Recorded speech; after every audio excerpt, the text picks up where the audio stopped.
कष्ट सारे हरे शिव शंकर, कष्ट सारे हरे शिव शंकर, कष्ट सारे चला शिव के तो शरण में चला शिव के तो शरण में आम सब बिगड़े, वो संभाले काम सब बिगड़े, वो संभाले हरे शिव शंकर, कष्ट सारे हरे शिव शंकर, कष्ट सारे।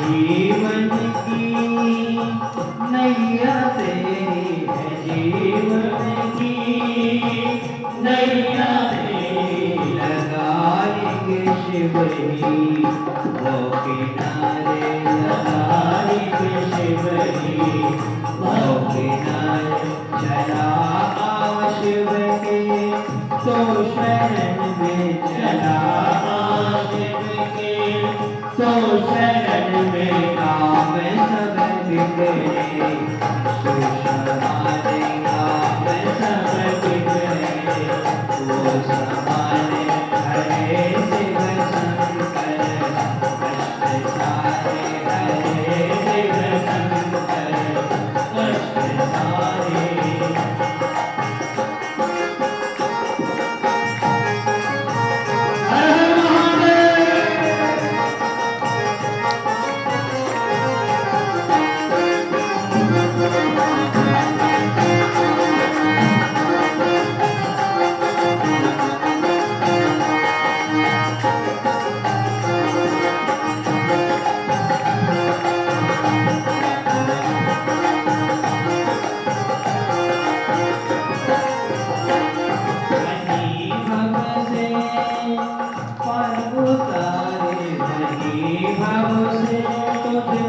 पार उतारे नहीं है शिव बिना कोई सहारा, नहीं है शिव बिना कोई सहारा, वही भव से तुझे पार उतारे, वही भव से तुझे पार उतारे, वही है शिव बिना कोई सहारा, नहीं है शिव बिना कोई सहारा, उन्हीं का तो ही ध्यान लगाए, उन्हीं का तो ही ध्यान लगाए, चला शिव के तो शरण में चला शिव के तो शरण में काम सब बिगड़े, संभाले काम सब बिगड़े, हरे शिव शंकर, कष्ट सारे हरे शिव शंकर, कष्ट सारे।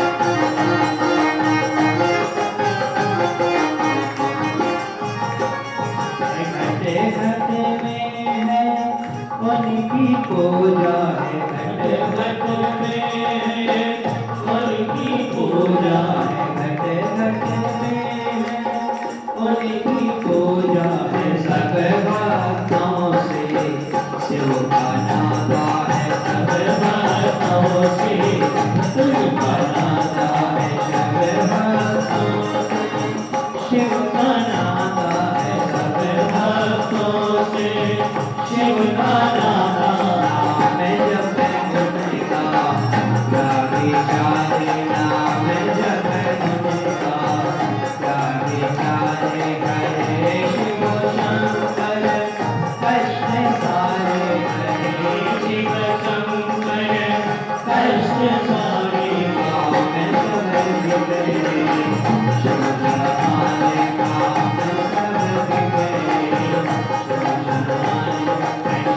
शंकर तेरे परम सहारे, शंकर तेरे परम सहारे, वो हर लेते हैं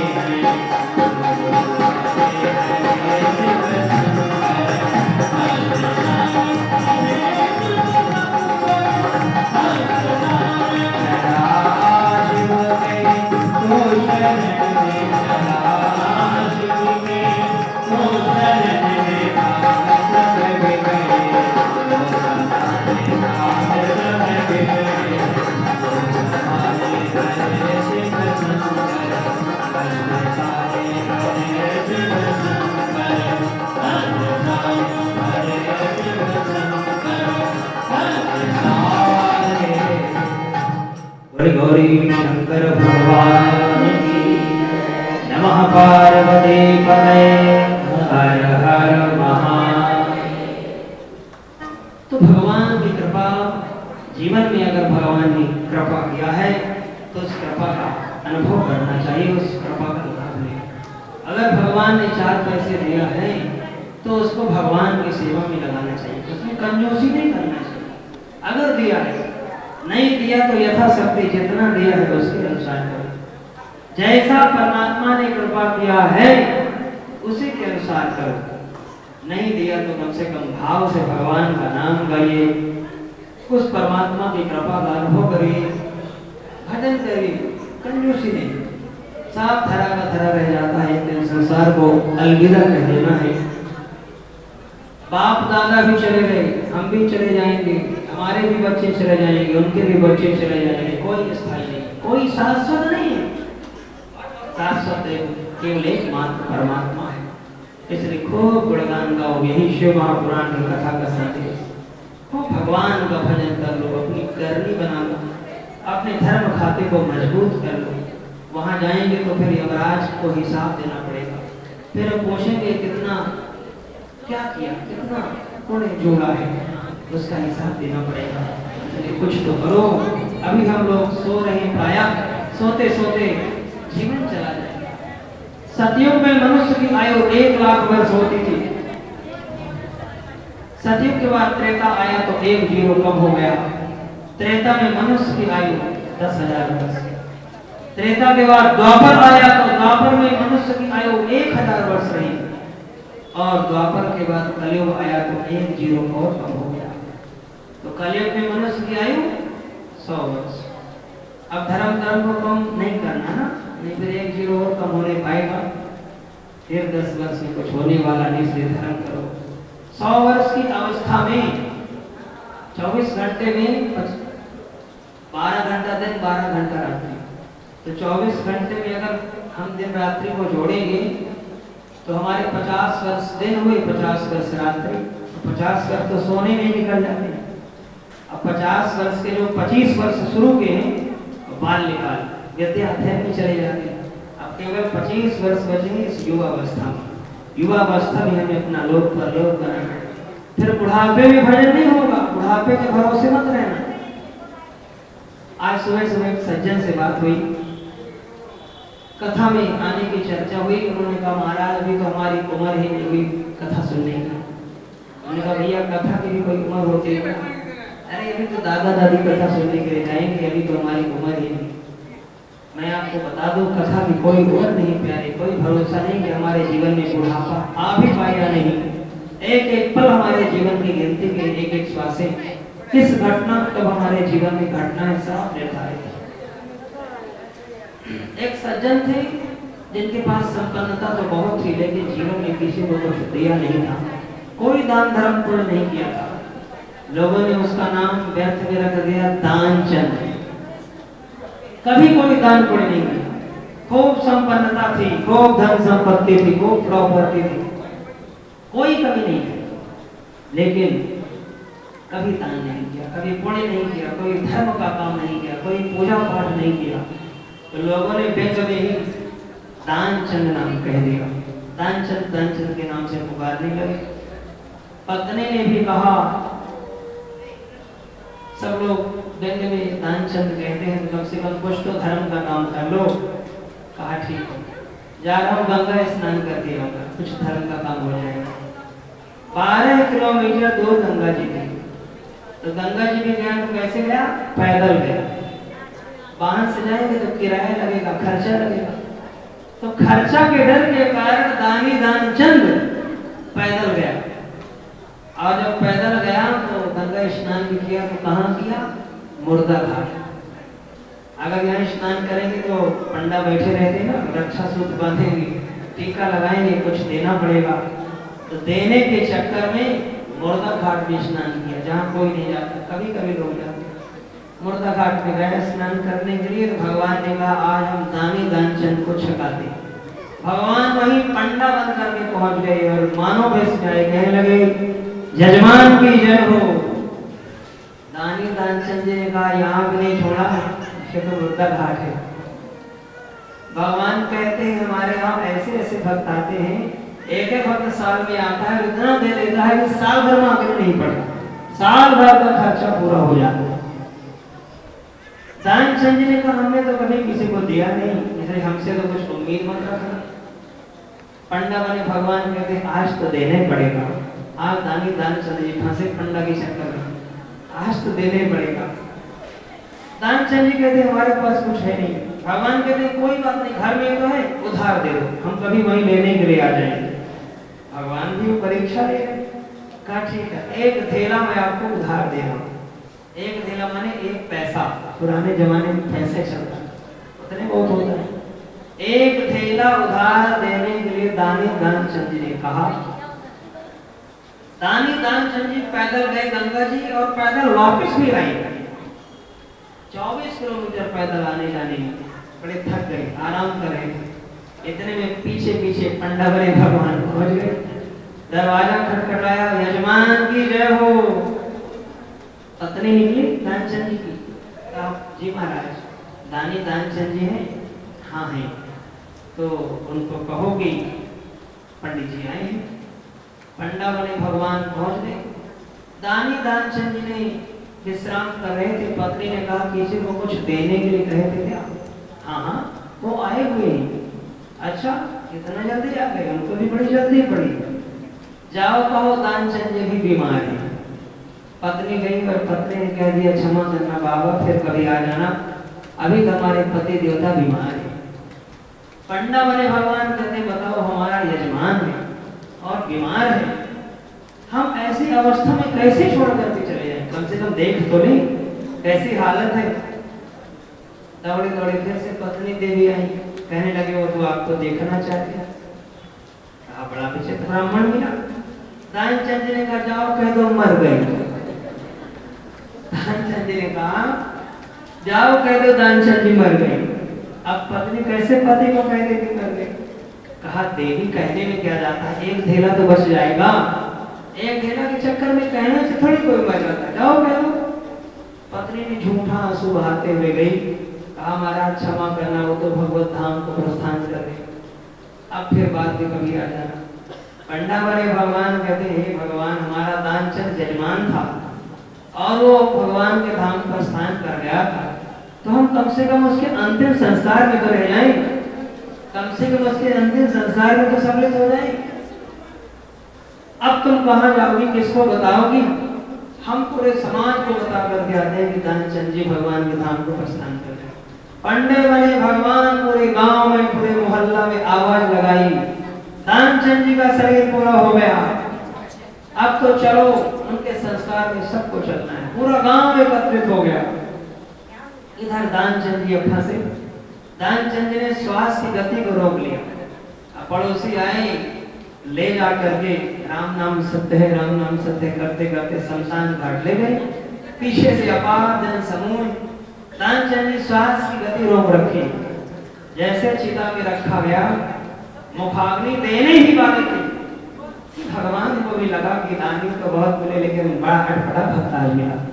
मुखाग्नि देने से पहले पंडा बने भगवान रोके समाज को, रुको हमारा जजमान है हम देख ले। और कान में कहते हैं दानचंद जी के मैं वैकुंठ से आया हूँ, भगवान नारायण हूँ, मेरा दर्शन करो। तो पंडा बने भगवान जो इतना कहा तो दानी दानचंद जी ने आंखें खोल दिया और जैसे आंखें खोला तो वही पंडा पंडा दिखाई दिया तो दानचंद ने फिर से आंख बंद कर लिया, फिर से आंखें बंद कर लिया। तो भगवान कहते भैया अब तुम जीते, मैं हारा, अब तुम कुछ वरदान मांग लो मुझसे, तब तुम ही जीत। बहुत भक्त मेरे लेकिन तुम आज जीते, आया तो मैं था छलने तुम्हें, लेकिन तूने मुझे छल लिया, कुछ वरदान मांगो। दानचंद जी कहते हैं जब एक थैला उधार देने के लिए कहा हूं उसको माफ कर दो, बस यही वरदान मांगो। कहने का भाव है कि यार भगवान चाहे पैसे दिया है तो उसको भगवान की सेवा में लगाओ, पूजा पाठ में लगाओ, आराधना में लगाओ, साधना भक्ति में लगाओ। जीवन है, कभी दान पुण्य करने से धन घटता नहीं है, कभी कमी नहीं आती, हमेशा भगवान वृद्धि करते हैं। दोनों हाथ बोले चाहिए, यही से अनुपम संसार में हम सब लोग आए हैं, तो अपना धर्म कार्य करें, पुण्य का खाता मजबूत करें। बाबा तुलसी ने इधर कथा के क्रम को मोड़ा है, भगवती पार्वती जो उधर तपस्या कर रही है, कठोर तपस्या चल रही है, और यहाँ से चरित्र को मोड़ा है। तुलसी बाबा बताते हैं कि जिस दिन से सती जी यज्ञ में शरीर को छोड़ दिया उस समय भगवान शंकर की क्या अवस्था हुई। बाबा कहते हैं जब से सती जग तन त्यागा, तब ते शिव मन भया हो विरागा। सती जाई तन त्यागा, तब ते शिव मन भया हो विरागा। जपहि सहित रघुनायक नाम, जहाँ तहाँ सुन गिरा मैं गुण गामा। जपहि सदा रघुनायक नाम, जहाँ तहाँ सुन राम गुण गामा। ओ जगते सती जाई तन त्यागा, तब ते शिव मन भया हो विरागा। जगते सती जाई तन त्यागा, तब ते शिव मन भया हो विरागा। तब ते शिव मन भया हो विरागा, तब ते शिव मन भया हो विरागा। यहाँ बाबा तुलसी ने कथा के क्रम को मोड़ा है। इधर पार्वती जी शिव जी को पति रूप में पाने के लिए तपस्या कर रही हैं, और उधर जिस दिन से सती अम्बा ने दक्ष प्रजापति जी देवी में शरीर को छोड़ दिया उस समय भोलेनाथ जी की बड़ी विचित्र स्थिति हुई। पत्नी के जाने पर पति की बड़ी विचित्र स्थिति होती है, क्योंकि ये जीवन ही पति पत्नी दोनों एक हैं। एकता की भावना के लिए जीवन में भगवान ने प्रेम दिया है, या कि वो जीवन में अत्यधिक दुख पाने पर जीव टूट जाता है, वैरागी हो जाता है, या कि नास्तिक हो जाता है, कि वो आध्यात्मिक हो जाता है। भगवान भोलेनाथ राम नाम में हमेशा मस्त रहते हैं, सब कुछ छोड़ करके केवल राम जी की आराधना करते हैं। राम जी की आराधना करते करते भगवान को बहुत दिन हो गए। राम जी का प्रेम जब अपार हृदय में विराजमान हुआ तो राम जी ने दर्शन दिया। राम का दर्शन होते ही भगवान शिव जी प्रसन्न हो गए। राम जी कहते हैं हम भी आपका दर्शन करके धन्य हो गए, हम आपसे कुछ कहना चाहते हैं, आप अपना विवाह कर लें। जब विवाह की बात आ गई तो भगवान भोलेनाथ ने विचार किया। देखिए राम जी स्वामी हैं, मित्र भी है और सेवक भी है शिव जी। मित्र का कर्तव्य है कि अगर हमारा मित्र दुखी है तो उसके दुख में दुख महसूस करना और किस प्रकार से उसका दुख दूर हो इस प्रकार से उस काम को करना। राम जी समझ गए कि भोलेनाथ जी को छोड़ करके सती अम्बा चली गई है, इसलिए दुखी है। अब सती जी का दूसरा जन्म पार्वती जी के रूप में हुआ है मैना हिमांचल के यहाँ विवाह कराने की इच्छा। संयोग से उसी समय तारकासुर नाम का दैत्य आया। तारकासुर नाम का दैत्य इतना घनघोर दैत्य था, तपस्या किया ब्रह्मा जी की, सब कुछ मांग लिया। ब्रह्मा जी ने कहा ऐसे सब आशीर्वाद दे दो। तारकासुर ने कहा कि मैं अमर हो जाऊं। ब्रह्मा जी ने कहा भैया ये मृत्यु लोक है, यहाँ कोई अमर नहीं है, यहाँ जो आया है सबको एक दिन जाना है, अमर कोई नहीं, कुछ दूसरा वरदान मांगो। तब वो तारकासुर ने कहा तारकासुर समझ गया कि शिव जी की पत्नी सती जी शरीर को छोड़ देगा, शिव जी वैरागी हैं, इसलिए शिव जी के कोई संतान तो हो नहीं सकती, यही मान लिया कि शिव के पुत्र से मेरी मृत्यु हो। समझ गया कि शिव के पुत्र होगा नहीं, मेरी मृत्यु होगी नहीं, तो इसलिए वरदान अच्छा लगा। ब्रह्मा जी ने तथास्तु कह दिया। इधर जब वो तारकासुर नाम का दैत्य ब्रह्मा जी से वरदान पा गया, समस्त दसों दिशाओं में अपना आधिपत्य जमा दिया। पूजा पाठ बंद करो, दान धर्म बंद करो, यज्ञ आराधना बंद करो, नास्तिक ही नास्तिक, चारों तरफ आधावायु शक्तियां छा गई, धर्म कर्म पुण्य सब बंद हो गया और अधर्म बढ़ने लगा। लेकिन जब अधर्म बढ़ने लगता है तो क्या होता है?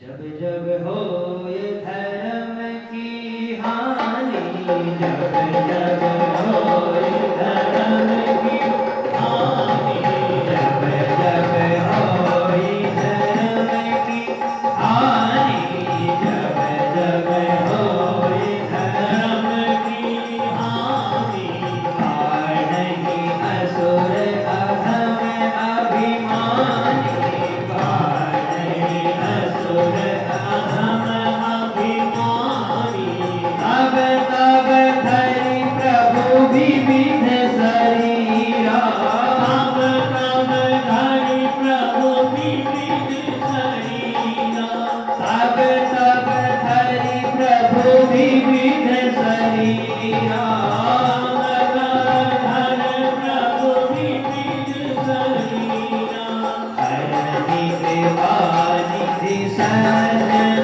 पीरा, हरि कृपा निधि सज्जन पीरा, हरि कृपा निधि सज्जन पीरा।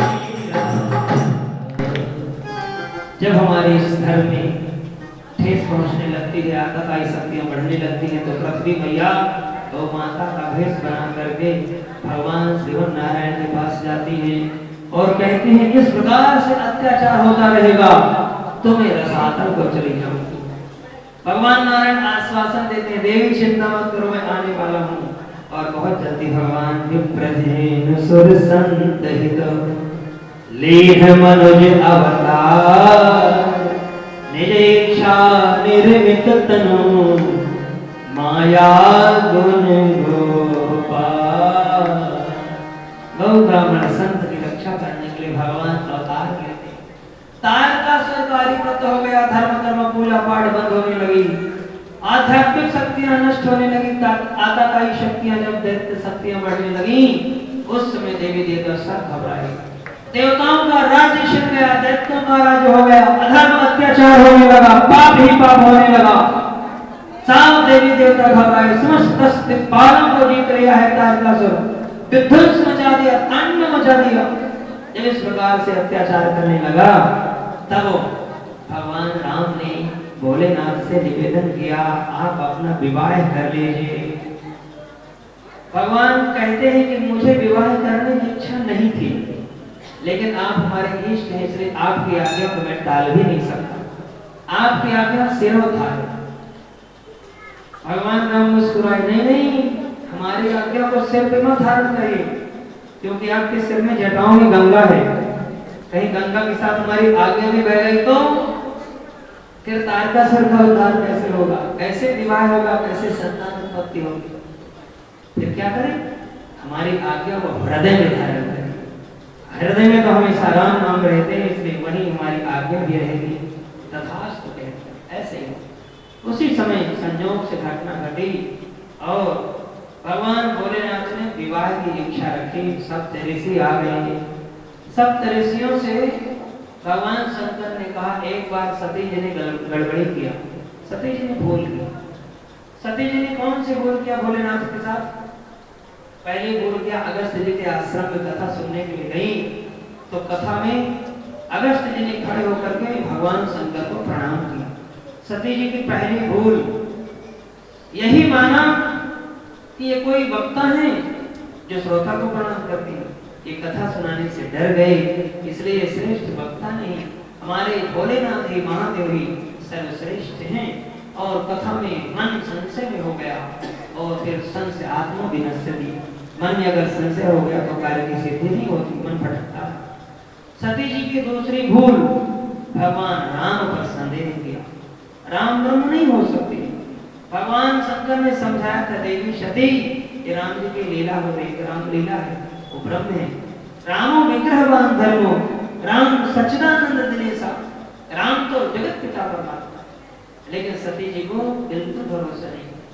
सती जी की तीसरी भूल, भगवान शंकर के ना चाहते हुए भी राम जी की परीक्षा लेने के लिए। सती जी की चौथी भूल, परीक्षा भी लेने गई तो कैसी, सीता अम्बा का भेष बना लिया। जो शिव जी हमेशा जानकी जी को अपनी मां मानती और उन्हीं का भेष बना लिया। सती जी की पांचवी भूल, कैसी परीक्षा लिया, भोलेनाथ के पूछने का भी झूठ बोल दिया। कछुआ परीक्षा ली न गोसाई, कोई परीक्षा नहीं लिया। जैसे आप प्रणाम करते हो वैसे मैंने भी प्रणाम किया। सती जी की छठवीं भूल, भगवान शंकर के मना करने के बाद भी अपने पिता के प्रेम में दक्ष प्रजापति जी के यज्ञ में गई, बिना पति आ गया। पत्नी का कर्तव्य है, देखो अगर बच्चों का हमने विवाह कर दिया, जिस दिन से बेटी हमारे घर में है तो माता पिता भाई बहन है, विवाहोपरांत उसके पति का अधिकार है, परिवार जनों का, सास ससुर का अधिकार है। जैसा वो चाहे अगर भेज दे तो अच्छी बात है, नहीं है तो अपने घर में ही है, उसमें विवाद नहीं करना चाहिए, उसमें ज्यादा मन को भटकाना, जोर जबरदस्ती नहीं करना चाहिए। भगवान की कृपा हुई, भगवती सती यज्ञ में शरीर पूरा हुआ। आज भोलेनाथ को भी लगा कि एक बार सती जी ने गड़बड़ी किया, कहीं दोबारा तो नहीं करेंगे, इसलिए सप्त ऋषियों को भेजा, जाओ परीक्षा लेकर के आओ, सती जी हमको कितना प्रेम करती है। अब उनका पार्वती जी के रूप में जन्म हुआ है तो पार्वती जी का हमारे प्रति कितना प्रेम है। सप्त ऋषि गए परीक्षा लेने के लिए, जहां पर निर्जन वन में भगवती पार्वती जी तपस्या करी थी। सप्त ऋषियों ने मानो कि कहा, निवेदन किया सती अम्बा से, पार्वती जी से, क्या कर रही हो देवी, किसका भजन कर रही हो।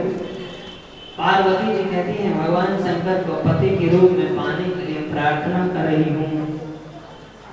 ज्यों इतना कहा कि उसी समय सप्त ऋषियों ने परीक्षा दिया। कहा, देवी तुम्हें पता है भगवान शंकर को, अरे शंकर तो अवगुण का खदान है, जिसके पास स्वयं वस्त्र नहीं है पहनने के लिए, तुमको क्या वस्त्र पहनाएगा, वो तो स्वयं बाघांबर पहनता है। जिसके पास स्वयं खाने के लिए कुछ नहीं है, भांग धतूरा खाता है, तुम्हें क्या भोजन कराएगा। जिसके लिए स्वयं रहने के लिए मकान नहीं है, तुमको क्या महल बनवाएगा, स्वयं कांस की मड़ैया में रहता है टूटी। जिसके पास स्वयं वाहन की व्यवस्था नहीं है, बूढ़े बैल में चढ़ता है, तो तुम्हें क्या वाहन व्यवस्था करेगा। नारायण को दूल्हा बनाओ, नारायण को प्रेम करो, सबसे सुंदर है जगत में। तब पार्वती जी ने क्या कहा, ध्यान से सुनिए। उदयते यदि भानुः, शिव पुराण में लिखा। सप्त ऋषियों के वचनों का उत्तर दे रही है पार्वती अम्बा। क्या कह रही है, उदयते यदि भानुः पश्चिमे दिग्विभागे, प्रचलति यदि मेरुः शीततां याति वह्नि, विकसति यदि परमं पर्वताग्रे शिलायां, नहीं चलति वचो में सत्य में तद्ब्रवीमि। पार्वती जी कहती हैं, अगर पूर्व से निकलने वाला सूर्य चाहे पश्चिम से क्यों ना निकलने लगे। और इतना ही नहीं, सुमेरु पर्वत चाहे चलने लगे, कीचड़ में खेलने वाला कमल चाहे पत्थर में खेलने लगे, ये संभव हो सकता है। लेकिन पार्वती जी अपना निर्णय नहीं बदल सकती, वो भगवान शंकर से ही विवाह करेगी, चाहे करोड़ों वर्ष लग जाए साधना के लिए। ज्यों इतना पार्वती जी के कठोर शब्दों को सुना है सप्त ऋषियों ने, आकाश मंडल से देवी देवताओं ने पुष्प की वृष्टि किया, धन्य हो पार्वती, धन्य हो देवी, धन्य हो। इधर सप्त ऋषियों ने आशीर्वाद दिया, धन्य है पार्वती जी की साधना, जाओ तुम्हारी तपस्या पूर्ण हो गई। हम तो सप्त ऋषि थे बेटी, तुम शंकर को कितना प्रेम करती हो, तुम्हारी प्रेम परीक्षा लेने के लिए आए थे। तुम सफल हुई, जाओ तुम्हारा कल्याण हो। अब तुम्हारी साधना पूरी हो गई है, अब तुम्हें साधना करने की आवश्यकता नहीं। जाओ, तुम्हारे घर तुम्हें अपने पति के दर्शन होंगे, अति शीघ्र तुम्हारा विवाह होगा। इतना कह करके सप्तऋषि वापस आ गए हैं। इधर भगवान भोलेनाथ से आकर के सप्तऋषि ने बताया। भोलेनाथ ने पूछा, बताओ पार्वती जी हमको कितना स्नेह करती है। सप्तऋषि ने कहा, मत पूछो महाराज, इतना प्रेम करते हैं जिसका कोई जवाब नहीं। हमने परीक्षा लेकर गया है। वो पर्वत चाहे चलने लगे, चाहे वो सूर्य पश्चिम से निकलने लगे, चाहे वो कीचड़ में खिलने वाला कमल पत्थर में खिल जाए, वो संभव हो सकता है, लेकिन वो आपसे ही विवाह करेंगे। ज्यों पार्वती हमको बहुत प्रेम करते हैं, इतना सुना, बाबा की आज प्रेम समाधि लग गई, मगन हो गए, मस्त हो गए, भाव विभोर हो गए। भगवान शंकर की द्वारा समाधि लग गई। ये प्रेम भाव का विषय, ये किसका विषय है? प्रेम का विषय है। जीवन में प्रेम हमारा सबके प्रति, और वो प्रेम किसी भी रूप में हो सकता है, चाहे वो माता पिता का स्नेह हो, चाहे वो पति पत्नी का प्रेम हो, ये पारिवारिक रिश्ते, सांसारिक रिश्ते, भाई भाई का प्रेम, परिवारजनों का प्रेम। विशुद्ध प्रेम तो भक्त और भगवान का है प्यारे, विशुद्ध जिसमें कोई भाव नहीं। माताएं भगवान को पाया, शरणागति गोपियों की ही हुई। परमात्मा से हम जो रिश्ता हमको अच्छा लगे वो मान लेना चाहिए। केवट ने भी भगवान से प्रेम किया है, भिलनी भी भगवान के प्रति प्रेम किया है, विदुर ने भी भगवान के प्रति प्रेम किया है, गोपियों ने भी भगवान से प्रेम किया है, मीरा जी ने भी प्रेम किया है, और जनाबाई ने भी भगवान से प्रेम किया है। जनाबाई भगवान का नाम लेकर के कोपले बनाते हैं। कोपले आप लोग समझते होंगे, कोपले बनाती थी भगवान का नाम लेकर के, भगवान का नाम गाती रहती थी और कोपले बनाती थी। श्री कृष्ण गोविंद हरे मुरारी, हे नाथ नारायण वासुदेवा, यही मंत्रोच्चारण करते हुए कोपले बनाया करते। महाराष्ट्र में एक भक्त हैं जनाबाई। एक बार कोई चोर आए और इनके कोपलों को चुरा ले गए। रोते रोते राज्य के राजा साहब के पास गए, निवेदन किया, महाराज आपके राज्य में मैं नहीं रहूंगी। क्यों? यहाँ चोरी बहुत होती है, बड़े चोर रहते हैं। क्या हुआ? देखो तो सही, मेरे कोपलों को चुरा ले गए। राजा साहब ने कहा, अगर हम खोज करें तो क्या तुम अपने कोपलों को पहचान जाओगे? जनाबाई ने बड़ी अच्छी बात कही। जनाबाई कहती है कि मैं अपने कोपलों को तो पहचान ही जाऊंगी, लेकिन आप भी मेरे उपलों को पहचान जाओगे।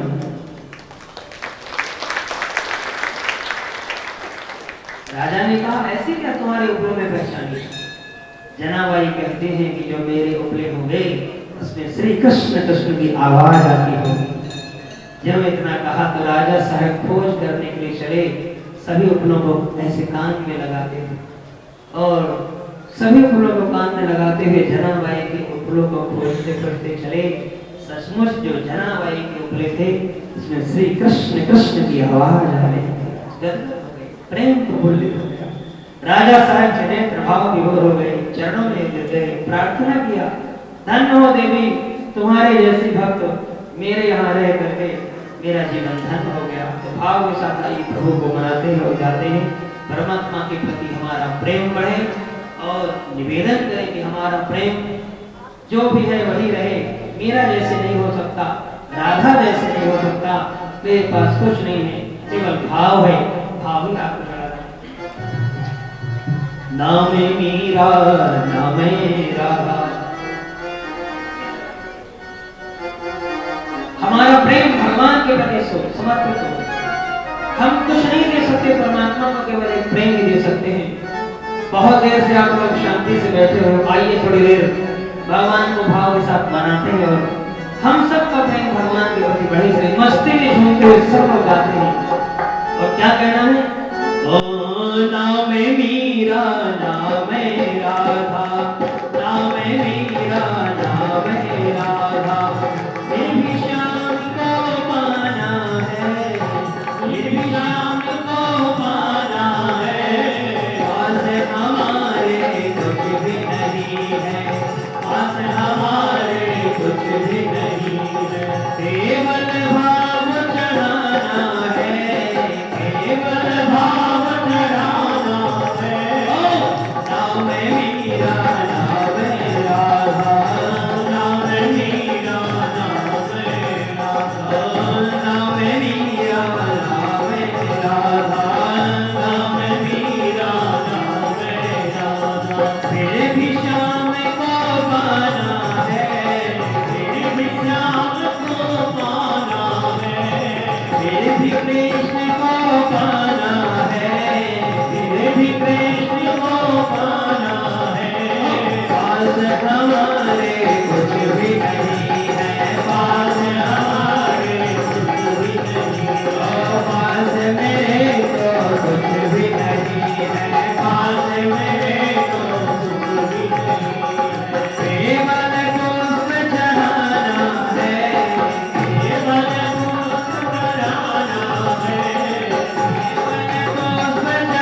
की मूरत देखे, तो मन प्रेम की मूरत देखे, तो मन प्रेम की मूरत देखे, तो मन प्रेम की मूरत देखे।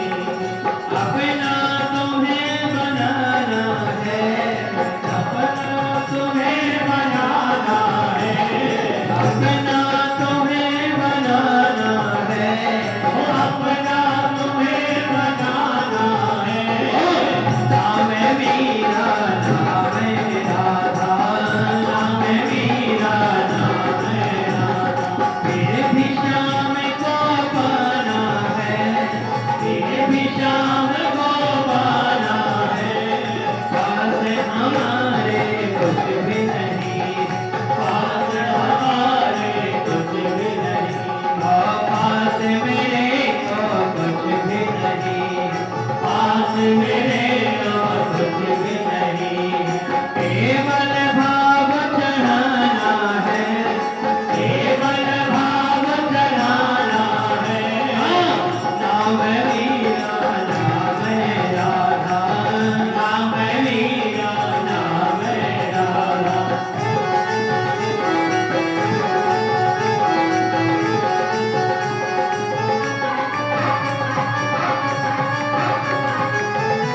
राधे राधे।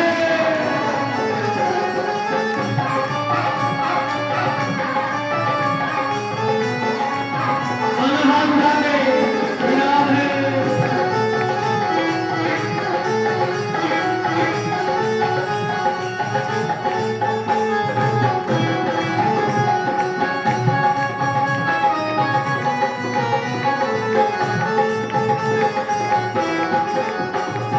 और किसी को क्या मैं जानूं, और किसी को क्या मैं जानूं, अपनी लगन को सब कुछ। और कल गणेश जयंती, कल की कथा का विशेष प्रसंग क्या है? गणेश जयंती। भगवान गणेश के दिन पावन झांकी आएगी। विद्या बुद्धि के देवता है भगवान गणेश, विघ्न बाधा को दूर करने वाले हैं गणपति। कोई भी आराधना पूजा किया जाए, सबसे पहले भगवान गणेश की आराधना होती है। कल और परसों 2 दिन की कथा अवशिष्ट और बची है, इसलिए अभी तक जो भक्त लोग नहीं आ पाए उनको सबको कल बताइए। कल जरूर सबको लेकर दिया गणेश जन्मोत्सव में सबको उपस्थित होना चाहिए। भगवान गणेश पार्वती जी के यहाँ पधारेंगे। देखो भगवान गणेश का यहाँ इसी मंच के द्वारा वेद मंत्रों से देखो पूजन होगा, सुंदर बधाइयाँ गाएंगे। जैसे कृष्ण जन्मोत्सव में आप लोग नंदोत्सव मनाते हैं ना, भगवान कृष्ण का प्राकट होता है, उसी प्रकार से भगवान गणेश का प्राकट्य होगा। सुंदर भगवान के देखो मंगल गीत होंगे, बधाइयाँ बजेंगी और उनके स्वागत सम्मान में आप जो भी इच्छा वस्तु आदि सामग्री लाना चाहें आप सबका स्वागत है। और परसों फिर कथा का विश्राम, कल और परसों 2 दिन का समय और बचा है। इसके बाद फिर नवरात्रि आ जाएंगी। 22 तारीख से नवरात्रों में अभी आप लोग शिव महापुराण की कथा सुन रहे हैं और इसके बाद माँ भगवती की आराधना होगा। पार्वती जी ही जगदम्बा आदि शक्ति दुर्गा का स्वरूप है। तो 9 दुर्गा का आप सब लोग दर्शन करेंगे, बड़े भाव के साथ उनका दिव्य पूजन होगा और 9 दिन तक बड़ी श्रद्धा के साथ हम सब लोगों को बड़ी शुद्धता के साथ, पवित्रता के साथ रहना चाहिए। अपने बढ़िया शुद्ध पवित्र वस्त्र धारण करके अधिक से अधिक हमारा मन इधर उधर के कुसंग से हटके डायरेक्ट माँ भगवती से हमारा जुड़ा है। तो सब लोग अपने घर में ज्योति प्रज्वलित करना, सब लोग माता की आराधना करना और इसके बाद फिर 2 अप्रैल से 9 अप्रैल तक शिव महापुराण की कथा बुध विहार की पावन धरती में होने जा रही। जोरदार तालियों से स्वागत। पिछली बार भागवत कथा का आयोजन था, इस बार भक्तों ने कहा शिव महापुराण हो रहा है। बहुत कई बार कथा भागवत कई बार हो चुकी, इसमें शिव महापुराण की लहर चल रही, कभी कभी लहर आती, इसमें शिव महापुराण सब लोगों की इच्छा है। जितने क्षेत्र हैं भजनपुरा में भी शिव महापुराण चल रही थी। अब आगे की जितनी कथाएं हैं लगभग शिव पुराण की कथाएं। इस साल पुरुषोत्तम मास भी है, पुरुषोत्तम मास में भी तीर्थों की कथा है, वहाँ सब लोग आप सब लोग जुड़े हैं। तो ध्यान रखिएगा 2 अप्रैल को कलश यात्रा है और 9 अप्रैल को भंडारा। 2 से 9 तक की कथा शिव मंदिर बुद्ध विहार में विशाल शिव महापुराण का आयोजन है। आप सब लोग इस पावन कार्यक्रम में सादर आमंत्रित हैं। और बुद्ध विहार वाली देवियां भी आई हैं, खड़े हो जाओ 3 लोग। ये तीनों मात्र शक्तियां बुद्ध विहार से आई हैं, इनका विशेष योगदान रहता है। ये हमारी शिष्या है, बड़ा प्रेम है इनका गुरु चरणों में। भगवान भोलेनाथ जी के भंडार कर रहे हैं। श्रीमती कुसुम जी हैं, कुसुम गोयल जी, इनका विशाल योगदान हुआ था। कल परसों सुभाष जी आए थे, तो विशाल कार्यक्रम का आयोजन बीकानेर की पावन धरती पर हुआ था। और आप जगह जगह पर कभी भगवान शिव की आराधना, कभी कुछ कराते रहते। तो इनका भाव आज ये भाव श्रद्धा के साथ शिव महापुराण कथा में शिव जी के विवाह में अर्थात तो बारात में सम्मिलित होने के लिए लोग आए हैं। तो व्यासपीठ से शुभकामनाएं। रश्मि बंसल जी हैं, इनका भी विशेष योगदान रहता है।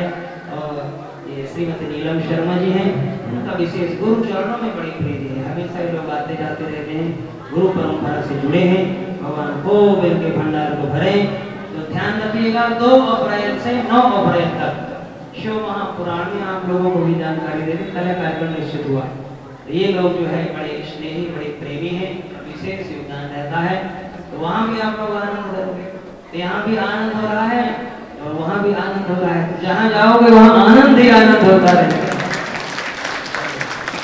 यही तो भगवान की कृपा है। भक्त जहाँ रहते हैं वहीं आनंद हो जाता है, वहीं भगवान पहुँच जाते हैं, वहीं भगवान उपस्थित हो जाते हैं। तो आप सब लोगों को बहुत बहुत शुभकामनाएं, बहुत बहुत बधाई। इस प्रकार से आप सब लोग यज्ञ अनुष्ठान, पूजा पाठ, दान धर्म करते रहें। जिन भक्तों को यजमान बनना है, वेदी पूजन सुबह होता है 9 बजे से 10 बजे तक। 9 बजे से 10 बजे तक वेदी पूजन। और वेदी पूजन में नवग्रह मंडल, क्षेत्रपाल मंडल, रुद्र कलश, इनका विशेष रूप से यहाँ आराधना होती है। जिनको अपना पूजा पाठ में सम्मिलित होना है, यजमान बनना है, कोई शुल्क नहीं है, निःशुल्क सेवा है यजमान करने की। सब लोग आइए और बढ़िया आनंद लीजिए। भगवान ने मौका दिया है, क्या पता दोबारा फिर कब समय आए। इसलिए कोई समय जीवन में आया है तो अपना सौभाग्य मानना चाहिए। पूजा पाठ करने का मौका मिल जाए, कथा सुनने का मौका मिल जाए, गुरु संतों की कृपा हो जाए तो अपना भाग्य मानना चाहिए, भार नहीं मानना। गुरु जी ने हमको ये जिम्मेदारियां दिया है, उसको भार मत मानिए, अपना सौभाग्य मानिए। हमारे का होगा, उसमें कुछ तत्व छुपा होगा, उसमें कुछ कल्याण हुआ छुपा होगा। इसलिए गुरु की कृपा हमारे ऊपर होगी। उसको कभी अपने ऊपर बोझ नहीं मानना चाहिए कि हम कथा में सहयोग करना पड़ेगा। महाराज श्री ने कहा है व्यवस्था बनाओ तो उसमें परेशान होना पड़ेगा। तो उसमें आप यही मानोगे हमारे पुण्य जागृत हुए, जो करोगे अपने लिए करोगे, किसी के क्या दे दोगे, अपना जीवन बनाओगे, अपना लोक परलोक बनाओगे, अपने बच्चों के कल्याण के लिए करोगे, अपने परिवार के सुख शांति के लिए करोगे। जो भी शुभ काम करोगे वो अपने पूर्वजों के लिए करोगे, तो अपने लिए क्यों करना है। अब इतना जरूर है कि संत लोग जो आते हैं तो जीवन में सत्कर्म में लगा देते हैं। संसार के कुचक से हटा करके संतों ब्राह्मणों का जीवन हुआ है धर्म के लिए।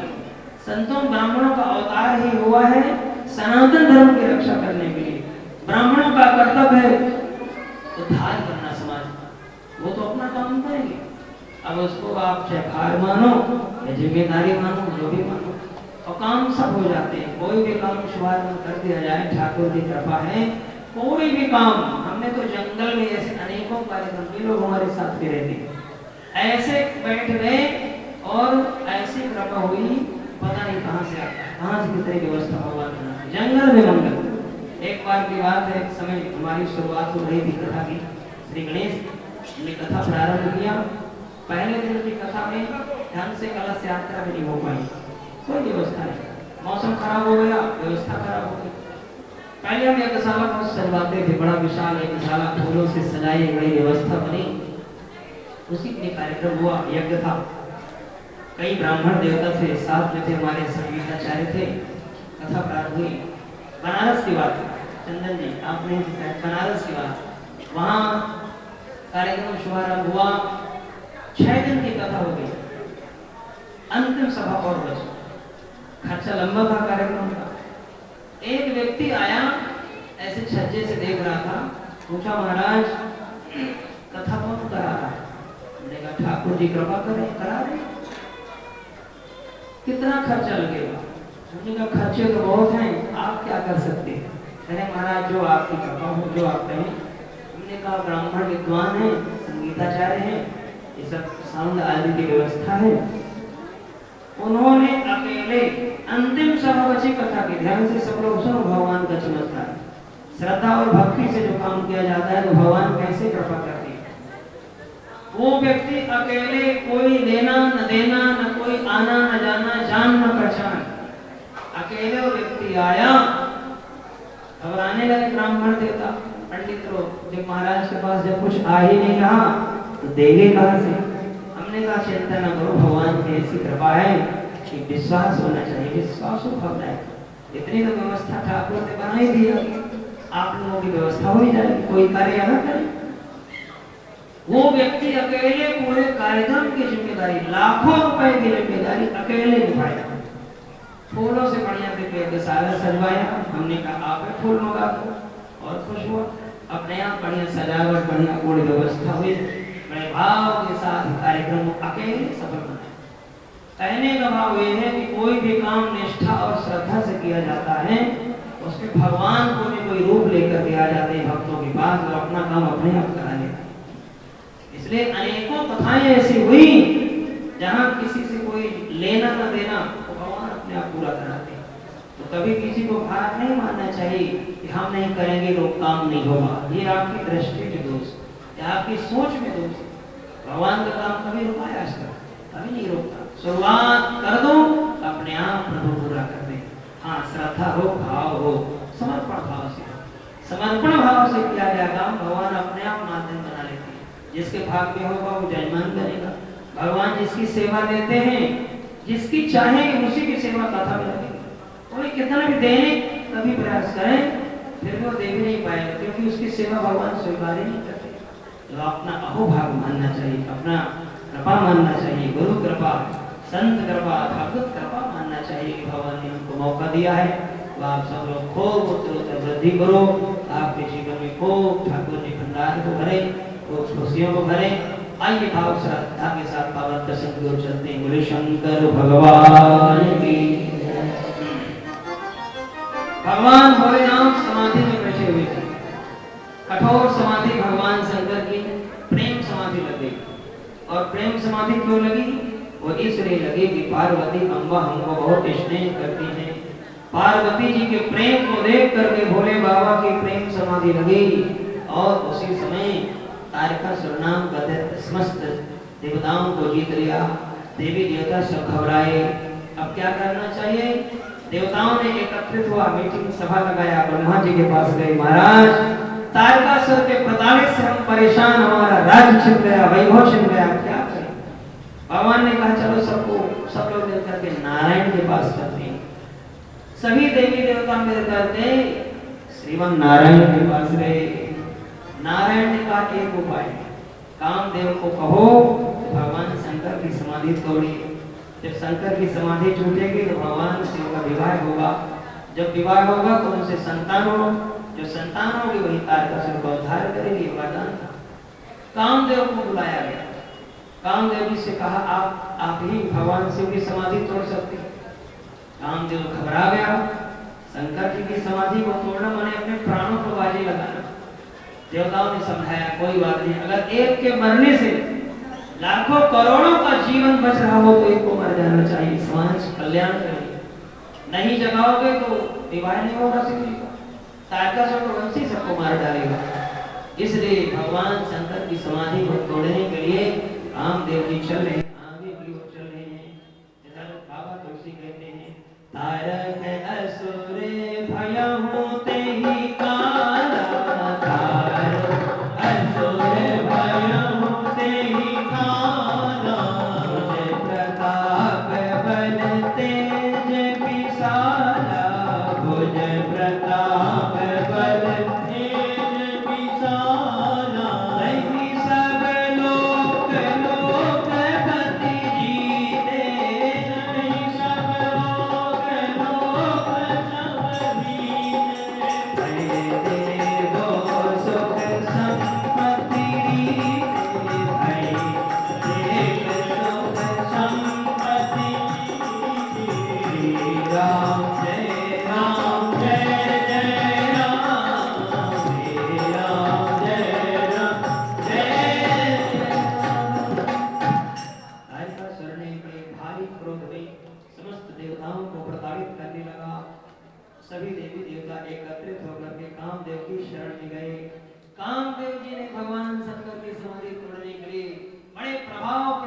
चला है। आस कहीं चले हो सब ही से रोना,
समस्त देवी देवताओं समस्त संतों की समाधि टूट गई। संतों ने विवाह करने के लिए प्रसारित हो गए। वृक्ष की लताएं वृक्षताओं की ओर दौड़ने लगे। समस्त नदियां आज सरोवर आज नदियों की ओर भगने लगे। पूरा वातावरण काममय हो गया। समस्त साधना को टूटते हुए पूरा क्षेत्र का वातावरण काममय हो गया।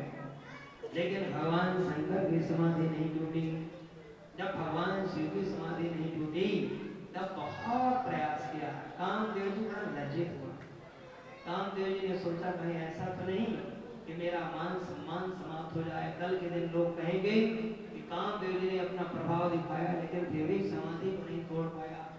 अब तो मर जाऊं चाहे मिट जाऊं, असली योद्धा तो वही है युद्ध में वीर गति को प्राप्त हो जाए, लेकिन पीठ दिखाकर युद्ध क्षेत्र से नहीं भागना चाहिए। ऐसे मन में प्रभाव दिखाया। लज्जित होकर के पुष्प के धनुष में बाण चढ़ाते हुए पत्ते में छुप करके अपना प्रभाव दिखाते हुए भगवान शिव के हृदय में बाण मारा है। जैसे ही भगवान शिव के हृदय में बाण लगा, भगवान शंकर क्रोध में हो गए। महाकाल का विकराल रूप भगवान शिव के तीसरे नेत्र खुले।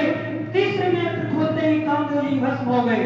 सौरभ पल्लव मदन विलासा,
समस्त देवताओं में भय और भगदड़ मच गई। लेकिन उस समय भगवान शिव क्रोध में है। भगवान शिव के क्रोध को कौन रोक सके। कामदेव जी की पत्नी रोती हुई भगवान शंकर के शरण में गई। प्रभु आप तो आसन में विधवा हो गई, मेरा क्या होगा, मेरा कल्याण करो। बड़े भाव के साथ रति भगवान शंकर की स्तुति करी। आशुतोष शशांक शेखर चंद्रमौलि चिदंबरा, कोटि कोटि प्रणाम शंभो, कोटि नमन दिगंबरा। आशुतोष शशांक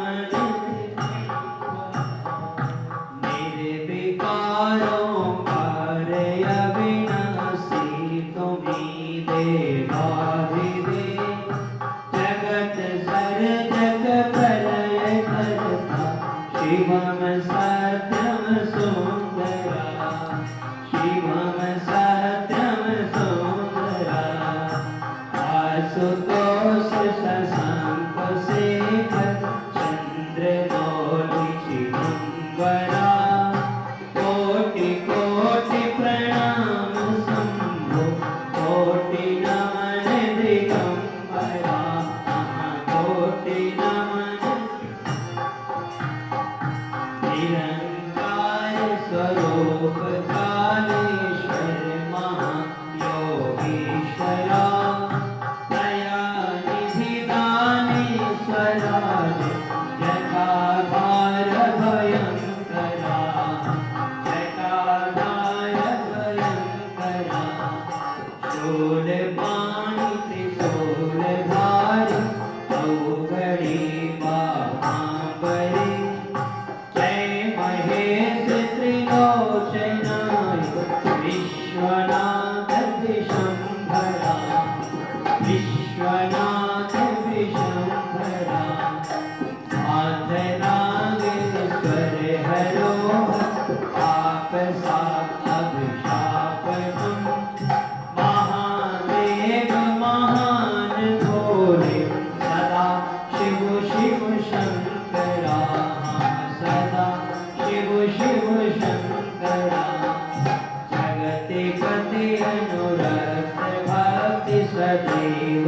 ते शरण हो क्षमा हो अपराध सब जय जयति जगदीश्वरा जय जयति जगदीश्वरा जन्म जीवन जगत का संताप ताप मिटे सभी ओम नमः शिवाय मन जपता रहे पंचाक्षरा जपता रहे पंचाक्षरा जपता रहे पंचाक्षरा बोले गौरी शंकर भगवान की बड़े भाव के साथ कामदेव की पत्नी रति ने भगवान भोलेनाथ की अद्भुत भावपूर्ण स्तुति गाई।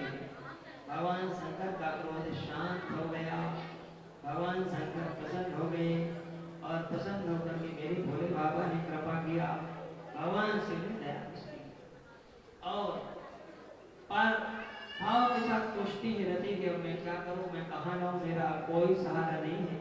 तब भगवान शंकर ने आशीर्वाद दे जाओ जब यदुवंश कृष्ण अवतारा जब यदुवंश कृष्ण अवतारा होए ही हरण महामाहि भारा होए ही हरण महामाहि भारा कृष्ण तनय होए ही पति तोरा कृष्ण तनय होए ही पति तोरा कृष्ण तनय होए ही पति तोरा कृष्ण तनय होए ही पति तोरा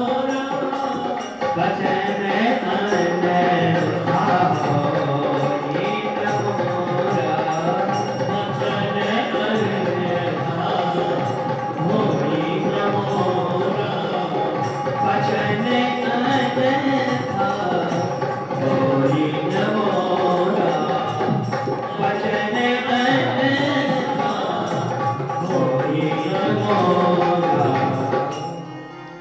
कामदेव की पत्नी रति ने प्रार्थना किया, मेरे पति तो मारे गए, आपने उद्धार कर दिया, मैं कहाँ जाऊं, मुझे अपने पति की प्राप्ति कब होगी।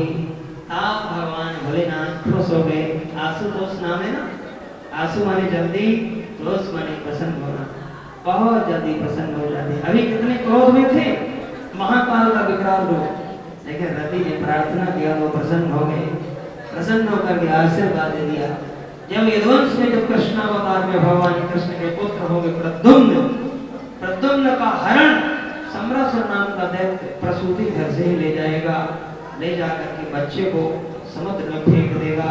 एक मछली निकल जाएगी, मछुआरे पकड़ करके सम्रासुर के यहाँ भी ले जाएंगे। वहां तुम विद्यावती नाम की दासी बनोगी, भोजन बनाने का काम करोगी। बालक को मछली काट करके प्राप्त किया जाएगा। धीरे धीरे वो बालक बड़ा होगा, वहीं सम्रासुर का मार करके तुम्हें अपने पति की प्राप्ति हो जाएगी।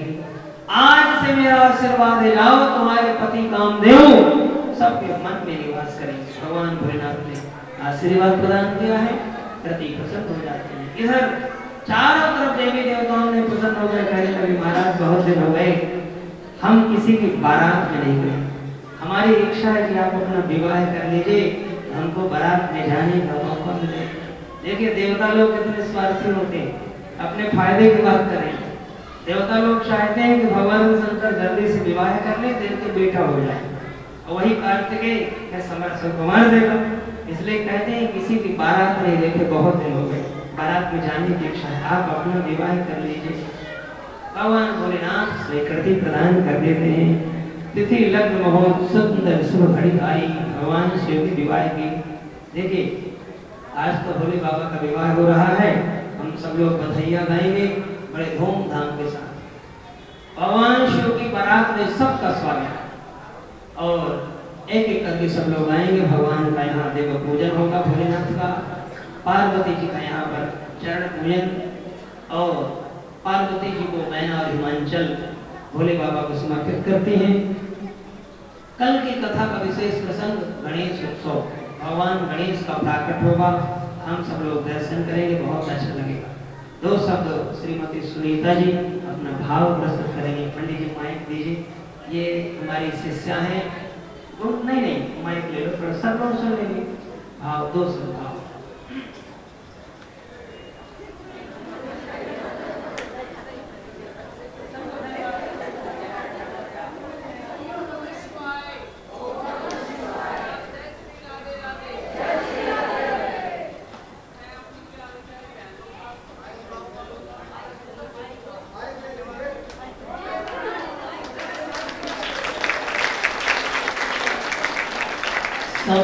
माइक ले लीजिए, माइक।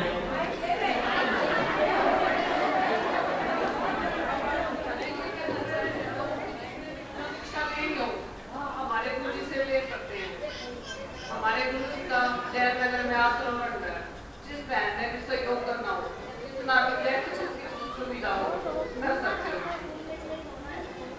आपके सहयोग से सब कुछ हो रहा है। मेरा कोई कुछ भी, मैं तो कुछ भी माध्यम नहीं थी, मैं तो गाँव के सहयोग से, आप जैसी बहनों के प्यार से मैंने सोच के आपकी बात से प्रणाम करवाऊंगी मंदिर में।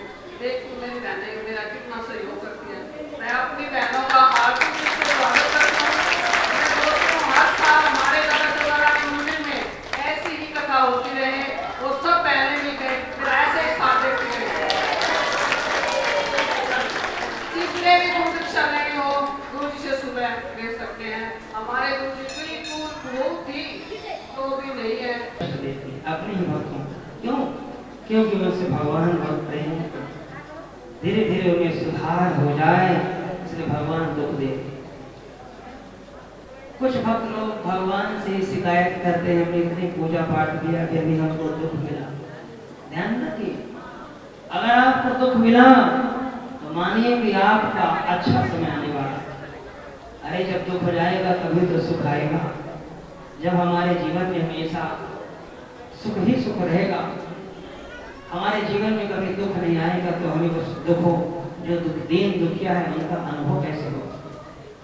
समय है, हमेशा चलता रहता है, निरंतर चलता रहता है। समय की जो स्थिति बड़ी विचित्र, इसलिए दुख के समय कभी घबराओ नहीं, उस समय साधना करना चाहिए। साधना करते, अगर काम धंधा व्यापार नहीं चल रहा तो ज्यादा परेशान होने की आवश्यकता नहीं है, अपनी साधना को बढ़ाओ। किसी से ज्यादा व्यर्थ में बात विवाद मत करें, ज्यादा पूंजी को इधर उधर नहीं लगाना चाहिए। ऐसा नहीं कि घर की भी पूंजी चली जाए, बहुत सावधानी पूर्वक साधना करना चाहिए। कष्टकारी समय धीरे धीरे आप समय एक जैसे तो नहीं होता, निरंतर मनुष्य की भाग रेखा घड़ी के कांटे की तरह निरंतर चलती रहती है। गंगा का प्रवाह निरंतर चलता है, इसलिए भगवान ने जीवन दिया है, मानव शरीर दिया है इस साधना के लिए।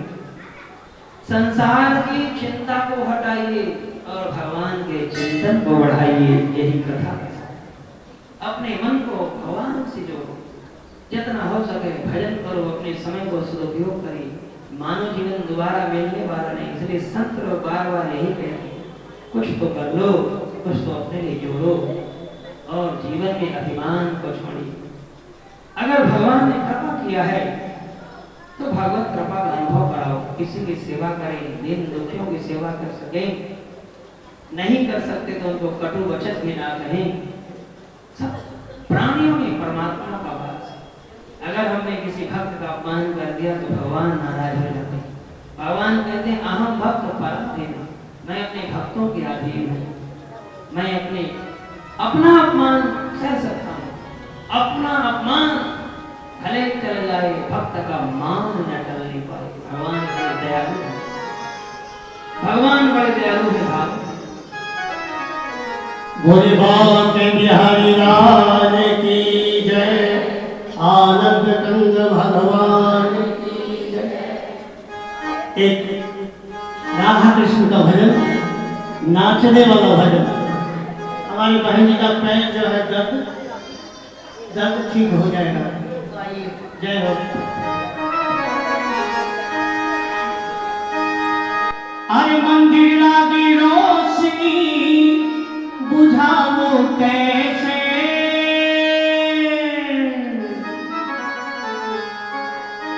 मंदिर लागी रोशनी बुझाओ कैसे, मेरा रूठ गया सावरा मनाओ, मेरा रूठ गया सावरा मनाओ। को जैसे कि मां मिल गई और जिस खुशी के लिए हम तरसते थे वो कहीं न मिली, लेकिन यहाँ मिल गई। तो आप लोग भी करिए। भगवान भोलेनाथ की बारात सज रही है, सुंदर लग्न मुहूर्त ब्रह्मा जी ने लग्न पत्री भेजी है और भगवान भोलेनाथ के विवाह का सुंदर शुभ समय आया है। भगवान भोलेनाथ को लग रहा है कि मेरे विवाह में सब लोग तैयारी में सज रहे, श्रृंगार कर रहे हैं, लेकिन आज मुझे कोई नहीं सजा। इधर हिमाचल नगरी सज रही है, पर्वतराज हिमाचल ने सबको निमंत्रण भेजा है, नदी तालाब पर्वत पहाड़ सबको बुलाया है और सब लोग इस निमंत्रण को स्वीकार करते हैं। इधर भगवान शिव के विवाह की तैयारी हो रही। भगवान भोलेनाथ को लगा कि आज मेरी कोई भाभी होती तो भाभी मुझे सजाती, मुझे तो कोई सजाने वाला नहीं। तो भगवान शंकर के तो दूत थे नंदी धर्मी समझ गए, एकदम से सजाने लगे। और कैसे सजाए हैं?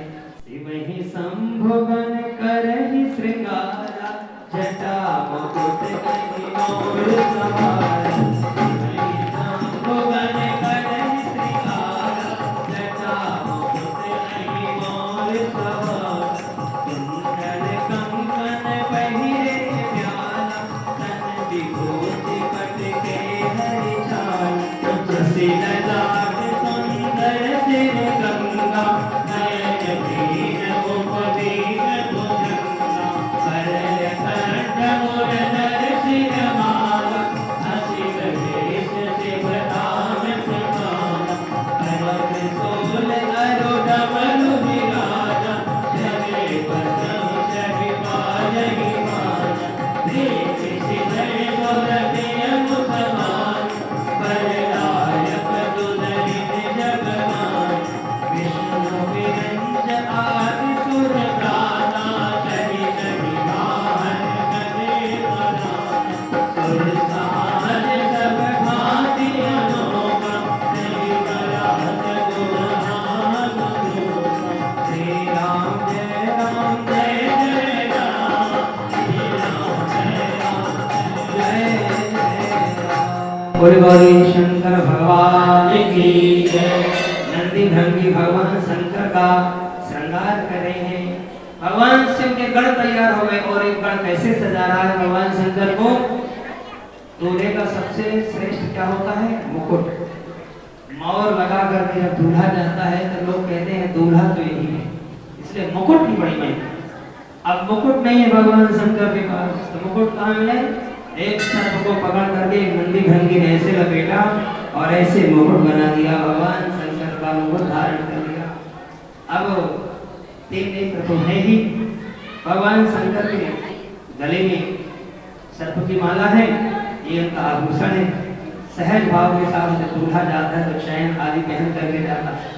भगवान शंकर अपने गले में चैन की जगह नंदी भृंगी ने उठाया और एक अजगर को ही लपेट दिया।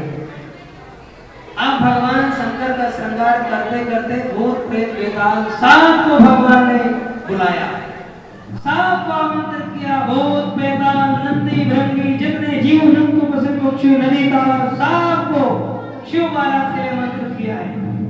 शाम दत्ता करते हुए सबको निमंत्रण भेजा है। समस्त देवी देवता नंदी भृंगी देवगण सब एकत्रित हो जाते हैं शिव बारात में चलने के लिए।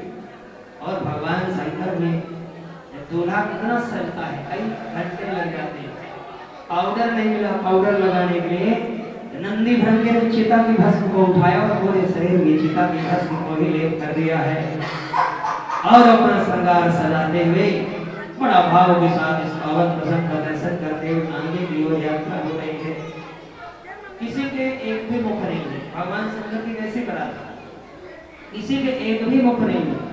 किसी बाराती के कई मुख है, रोखे मुख, किसी के एक भी हाथ नहीं है, किसी के हाथे हाथ है, किसी के धड़ तो है लेकिन मुंड नहीं है, किसी के मुंड है तो धड़े नहीं है, किसी के पैर आगे की तरफ, किसी के पीछे की तरफ। चित्त बारात भोलेनाथ। जब इस प्रकार से भोलेनाथ की बारात आगे की ओर जा रही है, ब्रह्मा जी ने सोचा इस प्रकार से हम इनके साथ अगर जाएंगे तब तो हिमाचल नगरी में कोई पानी के लिए नहीं पूछेगा। इसलिए ब्रह्मा जी ने अपनी टोली अलग बना ली। अलग अलग ब्रह्मा जी के साथ कुछ लोग अलग हो गए। बीच में भगवान विष्णु की टोली बन गई, पीछे पीछे भगवान शंकर के जितने उत्पात मचाते हुए भूत प्रेत पहुंचने लगे। जैसे ब्रह्मा जी की टोली हिमाचल नगरी पहुंची, हिमाचल नगरी में तो आज श्रृंगार हो रहा था। जैसे ब्रह्मा जी को हिमाचल वासियों ने देखा, समझ गए ब्रह्मा जी को एक दूल्हा समझ गए। कहा देखो कितना सुंदर दूल्हा है, धन्य है पार्वती जी का भाग्य, कितना सुंदर। ब्रह्मा जी का नहीं, हम दूल्हा नहीं है, हम तो बाराती हैं, दूल्हे राजा तो पीछे आ गए। अभी थोड़ी देर में पता लग जाएगा क्या बात कैसा था। अब हिमाचल वासियों ने सोचा जिस बारात के बाराती इतने सुंदर है, वहां का दूल्हा कितना अच्छा होगा। ब्रह्मा जी की टोली आगे की ओर, बीच में विष्णु जी की टोली। विष्णु जी को जब देखा हिमाचल वासियों ने, कहा निश्चित रूप से पक्का दूल्हा यही होगा। भगवान नारायण कहते नहीं नहीं, हम दूल्हा नहीं है, हम तो बाराती हैं, दूल्हे राजा तो पीछे आ गए। हिमाचल वासियों ने सोचा कितने सुंदर सुंदर बाराती हैं, जिस बारात के बाराती इतने सुंदर तो दूल्हे की तो कल्पना ही क्या होगी। भगवान शंकर की बारात सबसे पीछे थी। ज्यों पाल मचाते हुए भूत प्रेत आए, मैना मैया आरती की थाल लेकर के आए। भगवान शंकर बूढ़े बैल में चढ़ कर के आए और जैसे दरवाजे में आए तो भगवान शंकर का बाघांबर छूट के बैल नहीं गिर गया। भगवान भोलेनाथ बैठे भी तो कैसे उल्टा बैठे, बैल का मुख इधर है, कोई नहीं भगवान शंकर बैल में बैठे हैं, बैल के मुख के पीछे भगवान शंकर। पी जाओ इस प्रकार से शिव जी की अद्भुत बारात पहुंची। पहुंचते हुए पहले भोजन हुआ। शिव बारात में सबसे पहले भोजन आपके लिए लाया था, मैं तो बाद में भी पी लूंगा। क्योंकि ब्रह्मा विष्णु आदि जानते थे कि अगर भोजन नहीं होगा पहले पूजा हो जाएगी तो भोजन हो नहीं पाएगा, इसलिए टूट पड़े भोजन में जाते ही बाराती। राम जी के बारात में पहले ठीक है 6 बजे से गणेश पूजा, साख्योच्चार, द्वार पूजा, फिर बाद में भोजन। लेकिन यहाँ शिव बारात में पहले भोजन। पंगत लगी, एक बाराती बैठा हुआ था जिसके 2 मुख थे। परोसने वाला ने सोचा कि इस बाराती के तो 2 मुख है, तो इसके लिए मैं 1 पत्थर रखूं कि 2 पत्थर रखूं। अंदर से आवाज आ गई तुम रखो तो सही, हमारी जिम्मेदारी है। जब दूसरे बाराती के पास पहुंचे परोसने वाला, तो देखा कि इसकी तो मुंड ही नहीं है, ये खाएगा कैसे, इसका तो केवल धड़ बैठा हुआ है। अब विचार किया कि इसके पास में पत्थर रखूं या ना रखूं, सोच रहा था, परोस नहीं रहा। अंदर से आवाज आ गई तुम पत्ता तो रखो, हम कैसे खाएंगे, हमारी जिम्मेदारी है। सब पत्थर लग दिए। जब तीसरे बाराती के पास पहुंचे तो देखा कि तीसरे बाराती का जो मुख है वो पीछे की तरफ है। तो मैं पत्तल आगे रखूं या पीछे रखूं? सामने रखूंगा तो उसको घूम के खाना पड़ेगा। तो बाराती के अंदर से आवाज आ गई, तुम रखते चले जाओ, सोचो मत, हमारी जिम्मेदारी कैसे खाते। अब जब आगे पहुंचे, चौथे बाराती के तो हाथ नहीं है, और उसने वाला ने सोचा ये खाएगा कैसे, उठाएगा कैसे। तब फिर से आवाज आ गई, तुम परोसते चले जाओ, हम कैसे खाएंगे, हमारी व्यवस्था है। इस प्रकार से किसी के 10 मुख है, किसी के एक भी मुख नहीं है, किसी के एक भी नेत्र नहीं है, किसी के हजारों नेत्र हैं। अनेक प्रकार की भगवान शंकर की विचित्र बारात गई, भोजन हुआ, भगवान शिव बारात आई। शिव बारात को देख करके आज आनंद ही आनंद होने लगा। बोले भक्त वत्सल भगवान की आरती की थाल छूट करके मैना मैया के हाथ से गिर गई। जो भगवान शंकर को देखा इस अवधूत क्रोध को, मूर्छित होकर के जमीन पर गिर पड़ी, हाहाकार मच गया। पार्वती अम्मा रोने लगी। पार्वती अम्मा समझाने लगी, मैया चिंता मत करो। अरे माँ, मेरे भाग में दुख ही लिखा है, तो तुम मेरा दूसरा भी विवाह करोगी तब दुख ही मिलेगा। समझाने लगी, जो भाग्य में है प्रारब्ध में वो तो भोगने पड़ेगा। थोड़ी देर के बाद जब मैना मैया बहुत दुखी हुई तो नारद जी आए, समझाने लगे, माँ घबराओ ना, ये कोई सामान्य कन्या नहीं है, साक्षात भगवती जगत जननी है, जगदम्बा है। पहले सती के रूप में आई, तब शिव को ब्याही गई, बिना आज्ञा के पति आज्ञा के पिता के घर में गई, शिव जी ने परित्याग कर दिया है। फिर दूसरी बार ये पार्वती जी के रूप में आई है, तुम्हारे घर में शक्ति का प्रादुर्भाव हुआ है, तो सम्मान करो।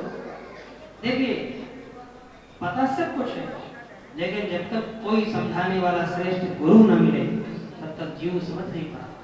सब कुछ जानते हुए जब तक कोई श्रेष्ठ गुरु नहीं मिलते हमारे जीवन का मार्गदर्शन करने के लिए, बातें भी है, माचिस भी है, लेकिन जब तक कोई बत्ती को जलाने वाला कोई सदगुरु नहीं मिलता तो हमारे अंदर का ज्ञान दूर नहीं होता। इसलिए श्रेष्ठ गुरु की आवश्यकता है, इसलिए गुरु परंपरा जरूरी है। राम ने भी गुरु बनाया, कृष्ण ने भी गुरु बनाया, क्या आवश्यकता थी गुरु बनने की? लेकिन समाज को शिक्षा दिया कि बिना गुरु के ज्ञान नहीं, बिना गुरु के मुक्ति नहीं, बिना गुरु के संसार सागर से तरना नहीं। नारद जी ने गुरु नहीं बनाया। जब भगवान नारायण के पास गए, दर्शन करके आए, तो वहां पर लक्ष्मी जी जहां नारद जी बैठे थे गाय के गोबर से लीपने लगे। नारद जी ने देखा, माता जी आप क्या कर रही हैं? लक्ष्मी जी कहते हैं तुम निगुरे हो, गुरु नहीं बनाए हो, इसलिए यहाँ बैठ गए कि जमीन अशुद्ध हो गई, अपवित्र हो गई, इसलिए गाय के गोबर से इसको शुद्ध करें।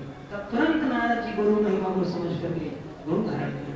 कहने का मतलब जब तक हम कोई दान करें, कितने पुण्य का अनुष्ठान करें, जब तक गुरु दीक्षा नहीं लेते तब तक कोई काम सिद्ध नहीं होता, उसका पूरा फल नहीं मिलता। गुरु मंत्र में कोई नियम नहीं है, भगवान के नाम है, सबको याद रहता है, लेकिन जब कोई किसी महापुरुष के द्वारा वो प्रदान कर दिया जाता है तब वो गुरु की कृपा हमारे हृदय में विराजमान हो जाती है और हमारा कल्याण हो जाता है, हमारे जीवन का मार्गदर्शन मिलता है। यही एक समाज की परंपरा है। भगवान की कृपा हुई और भक्त वत्सल भगवान जय ठाकुर राज भगवान भोलेनाथ समस्त देवी देवता प्रसन्न हो गए।